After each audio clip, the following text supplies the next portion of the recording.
আমি এখন ঘুগনি রান্না করব। তো দেখো কিভাবে রান্না করছি। আমি 250 গ্রাম মটর আমি সিদ্ধ করে নিয়েছি, একটা মাঝারি সাইজের আলু কেটে নিয়েছি, একটা মাঝারি সাইজের পেঁয়াজ কেটে নিয়েছি, এখানে আছে টমেটো বাটা, এখানে আছে আদা জিরে রসুন আর কাঁচা লঙ্কা বাটা, আর এটা আছে একটা তেজপাতা, এখানে আছে দারচিনি লবঙ্গ আর এলাচ। এবার আমি ফোড়ন দেব। এখন আমি একটু আলুটা ভেজে নেব।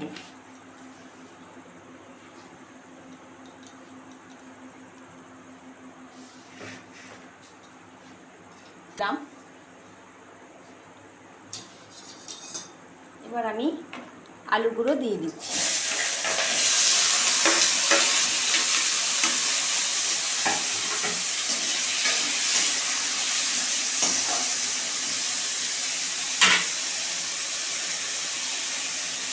তাতে আমি একটু সামান্য হলুদও দিয়ে দিলাম।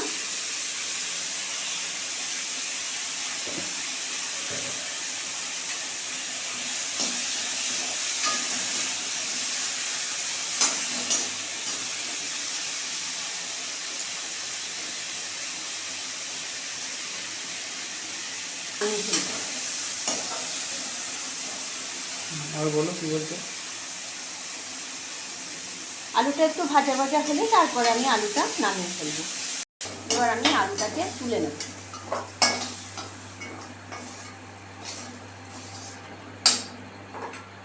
এতে এবার আর একটু সামান্য তেল দিয়ে দেবো।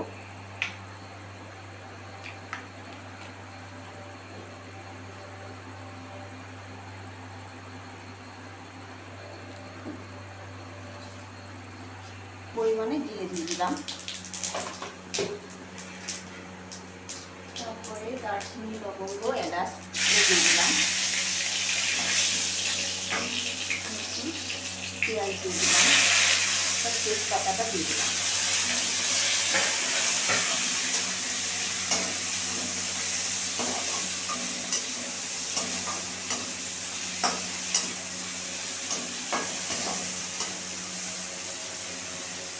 টেস্টটা হেভি সুন্দর হবে।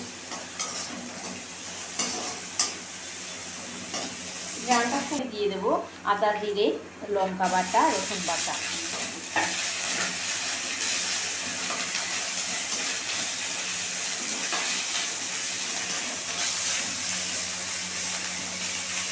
দেবো টমেটো বাটাটা।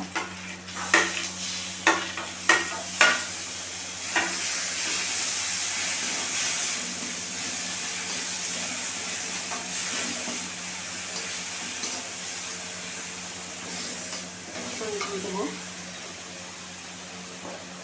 হলুদ গুঁড়ো,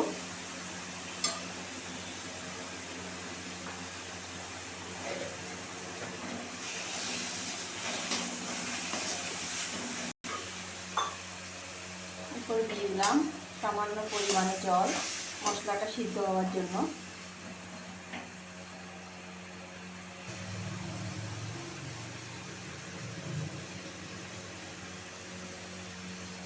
আমি মটরগুলো দিয়ে দেবো,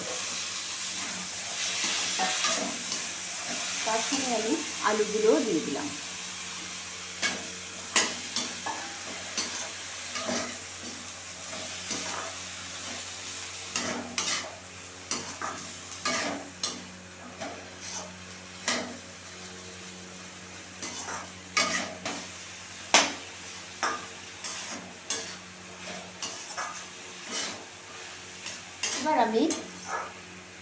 এবার আমি গরম করে রেখেছি সেই জলটা দিয়ে দিলাম।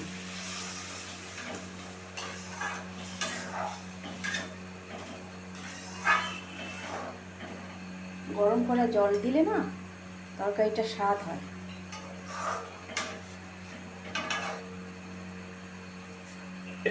এবার ভালো করে সিদ্ধ হবে। সিদ্ধ হওয়ার পরে আমি একটা মশলা দেব, মশলাটা দিয়ে আমি নামিয়ে ফেলি। এবার আমি ভাজা মশলাটা দিয়ে দেব।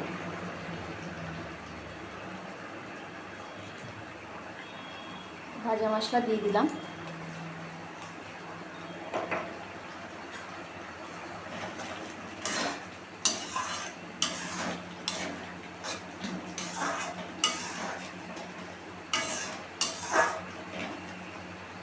এবার ঘুগনিটা হয়ে গেছে। হ্যাঁ, ঘুগনিটা হয়ে গেছে। এবার ঘুগনিটা আমি নামিয়ে ফেলব।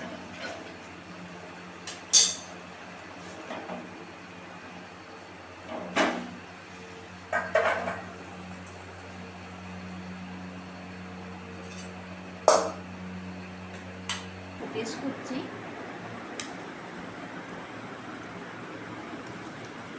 খেতে কিন্তু দারুণ হয়েছে।